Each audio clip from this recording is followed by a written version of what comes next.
هشام عركفوني وردتهم تيسنا أكم نجاجو تفيدا مال قبتي جتيني نيجون كيسن حفن كبو أنا كاني قبل رفيقا أكون بيتن أبا ميديا بلسو تي في جبا إيش بدي إيش جرا أنغاوانين بكمون بيتن درامو خبدي باسو خلو كوستيبر تركمو خنا هجين تيني بيتني أرجع بلسو تي في فيديو فيه نوني بينيت كرتا أغرتي برتشو دنديسني بلسو تي في ويتني برستني أركتني أرجع بلسو تي في فيديو فيه نمني روتاني بيخيتني يرى أبا ميدياتي باك أبساوت هاتي أرى إيسا كبين قافت برتي إيافت دي بول غيس أسباسي نوردفان ورينترا نجا سنجافت إنجليز خرجت سندبرسا كونو خرب بلسو تي في هي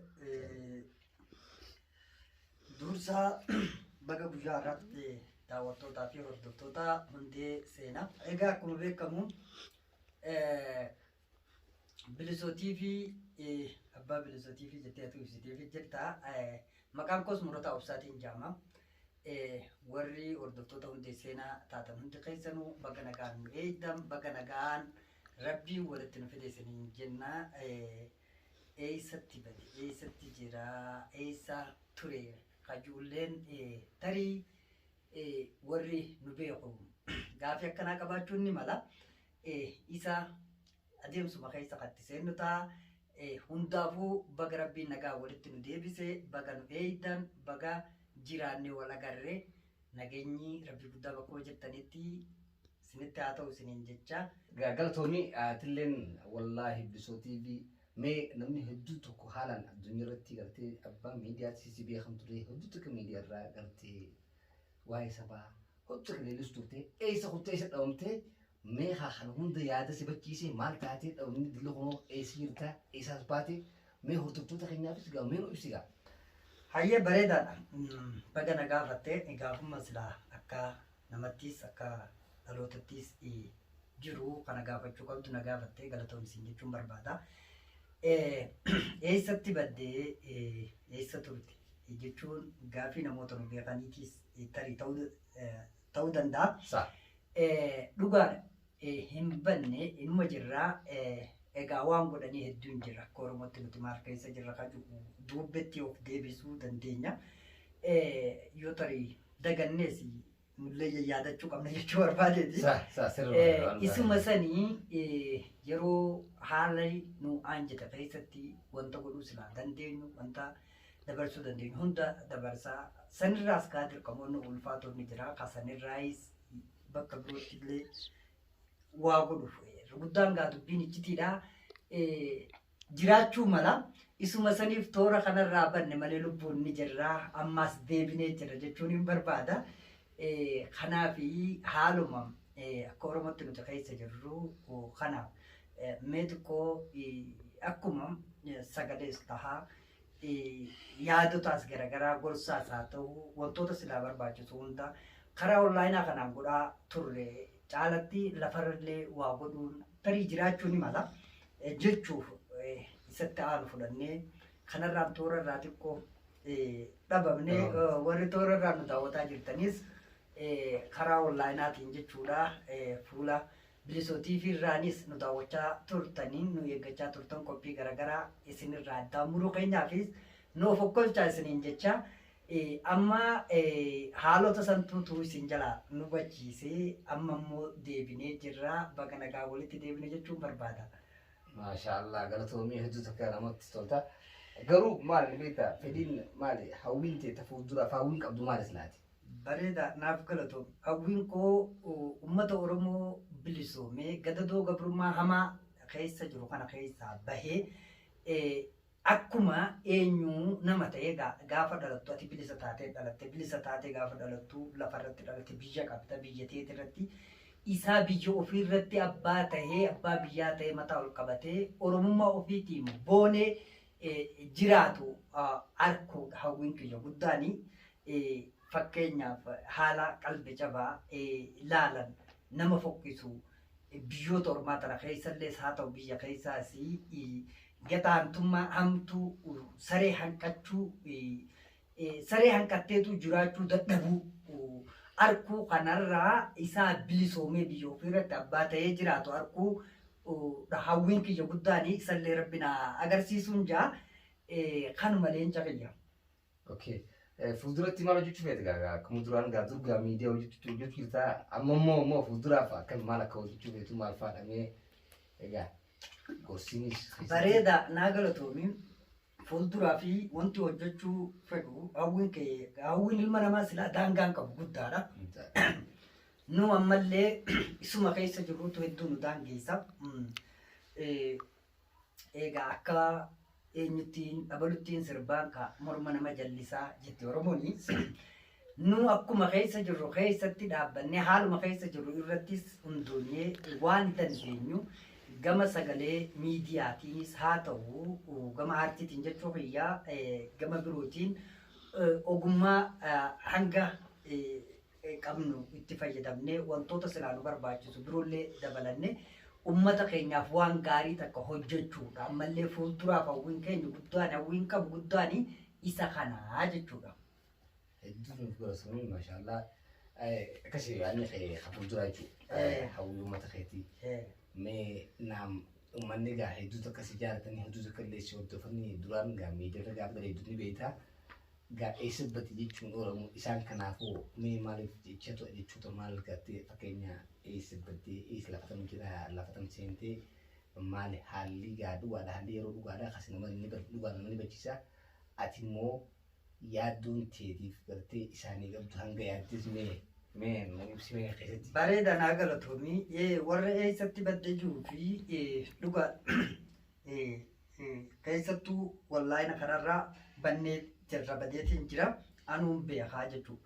Akka warri achirraa na eeguusi na eegu akkasumas gaafii akkanaa of keessatti ofiisaa keessatti uummatullee ni beeka. Sababni bannelleef ibseetiin jira irra guddaanii haalotuma keessa jirru akka Oromootti maal keessa jira isa jiru kanaatu akkuma wallaayina kanarratti socho'aa ture lafa kanarratti socho'uu qabna kajuu nu bachiise. Isa immoo itti aanu eessatti badde kajuu lafti itti banne ni imalle imala deemne bakki itti imallee dhanye lafa hin beenye keessa dhanye lafa hunda gaasila akkuma ilmaan jawwee dhalli teenya faffacaa ta'e isaa jirti isaan kana keessa dhanye bakki ammaaf maqaallee himuu hin feene fuulduraaf himuudhaaf hin ta'a jechuudha inshaallah. Lafa san dhanyee lafa san keessatti haalota hedduullee mudanne danqillee nu mudate rakkoolee garaagaraa keessallee seennee akka as deebinee waan goone akka waa hojjechuu hin dandeenye akka waa dubbachuu hin dandeenyellee ni danqamne san hunda jabinaa fi haqummaa dhugaa Oromummaa haqa qabaachuu keenyaa kanaanii akkasumas dhaloota jajjaboo qabaachuudhaan dandamanne irra aanne jiraannee as geenye walitti deebinee warroonni achirraan nu eeydanilleeni kan yaadaa turtanillee sagalee teenya dhaddan sagalee teenya isinii kaa'uudhaaf isinirraa toora kanarraa akkuma banne cal jenne callinsaan hangana eenyee dhiifama nu godhaa nuuf okkolcha isiniin jennaa haalli nu mudate immoo guddaadha. Haala kanaarraan tanaa takka lama je'ee lafa isinii kakaa'ee isiniif ibsee fixuu hin danda'u guyyaa biroollee tarii keessa isinii deebi'ee taateewwan ta'e hunda isinii ibsuu hin danda'a irra guddaan akka ijjititti naa qabachuudha qabdanii kanaafuu hundumaafuu walitti deebinee baga nagaan rabbi waliin nu deebise injifannoo walitti deebine jechuu barbaadeeti. Waa galatoomii haalaan hojjetu yaada walittee keessallee ibsiteen fi jenereeshiniidhaan fuuldura akka maaltu qabdu mee maal dhaamtaaf jenereeshinii yoo dhaloota amma lafaa dhaloota qubee kanaaf maal dhaamta? Tole naa galatoomii dhaloota ammaa jenereeshinii lafaa ol ka'u kanaaf dhaloota qubee kanaaf wanti nan dhaamu egaa nu ilmaan Oromoo tokkummaan bakka biroo barbaadnu hin jirru ilmaan Oromtichaati gahaadha. Dhiigaa fi lafeedha. Achumarraa dhalli hortee baay'atteetutu wal dhaga'u yookaan faca'iinsa baay'annee biyyoota ummaas haa ta'u biyya keessaas ammaas nama akkuma isatti fakkaate waan godhuu qabu godhaa jira malee nu tokkummaan keenya immoo haalamuu miti ka'umaan nuu kanne Kanaafi gad jabeessinee ololoota warroota Oromoo hin feene Oromummaa hin barbaanne irraa gurra qabannee waan keenya irratti namarraa waa dhageeffatu caalaa ofitti deebinee ani eenyu of gaafannee akkuma ofiitti akkuma kiyyatti eenyummaa kiyya irratti hundaa'ee sabboonummaa kiyyaan ammoo waan naan maluu fi waan naa tolu irratti hundi keenyaa'uu hojjechuudha qabna. Namarraa waa dhageeffachuu yeroo hedduu kasaaraa namatti fidaa jechuudha. Of taatee gaafa waa hojjettu immoo waan kee irratti waan talaytu atoo ni beekta. Kanaafuu jenereeshinni ammaa ifiifuu dhaloota of baree ofillee qaree deemu kanaaf shaala. Akkasumas aadaa, duudhaa, safuu uumamaan Oromoon qabu irratti hundaa'ee osoo keessaa hin baane calanqee Oromummaa ibsitu addunyaa tanarratti teknoolojii tole kanarratti wantoota silaa akka Oromoo irraa barachuu qaban irratti hundaa'ee dhalli addunyaa tanarra jiru jenereeshinii lafaa ol ka'e kuni gama hundaan sooshaal miidiyaanis haa ta'u haaluma lafalleerra haa ta'u calanqee Oromummaa ta ibsitu waa hunda ta nama Oromoo qofaa miti alagaallee of jaalachiif isarraa akka mul'attutti irratti hojjechuudha qaba. Oromummaan tuni faaya. Oromoon gaa aadaa qaba, duudhaa qaba, safuu qaba, eenyummaa qaba. Waanuma hunda irratti Oromoo jechuun qulqulluudha. Akka Oromootti deebinee yoo lafuma tanarratti waa hojjenne waa barsiifne jaalatamaadha malee jibbamaa miti. Oromummaa keessaa gaafa baane immoo akka abaarsaa fa'aa taana. Kanaaf Oromummaa keenya irratti deebinee calanqee Oromummaadhaa ibsuudha qabna.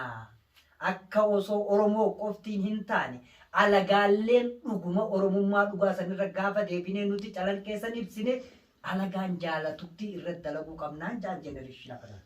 Galatoomii gaati bisootii fi oddus akka gartee yookiin murata haalaan gartee haalaa fi yaadni kee amalli kee ifni fuulduraa keeti ifni ati gartu ifa riidaadhaa.